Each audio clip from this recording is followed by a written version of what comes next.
So if they've had at least 15% damage to the structures on their property, they can apply for what's called a temporary disaster exemption. Okay. The temporary disaster exemption applies basically from the date that the disaster happened for the remainder of the year, so it's a prorated exemption. So information to provide would be insurance documents, photographs. There is an exemption form that would need to be filled out as well.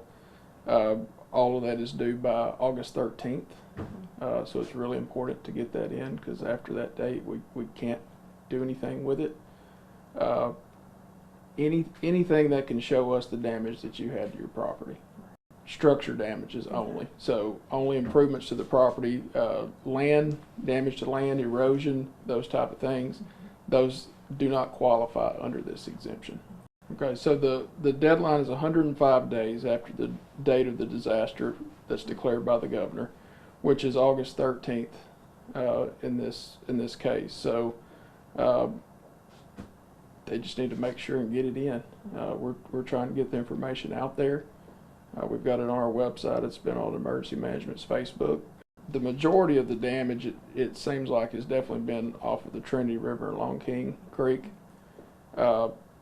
4 to 5 different subdivisions were affected more than others, but there are isolated flooding events that have happened. Shoats Creek here in downtown Livingston, that's probably as high as it's ever gotten, and there was a lot of damage from that. Other creeks throughout the county, there was damage from other places as well. So some nonprofits are tax exempt, so they wouldn't be paying property tax. But if they're not tax exempt and they had damage to their structures or their buildings, then absolutely. It also applies to business personal property items. So you have a business, your business floods, your computers and all your furniture is ruined and destroyed. That factors into it as well. Please provide information with your application, and please get it in on time.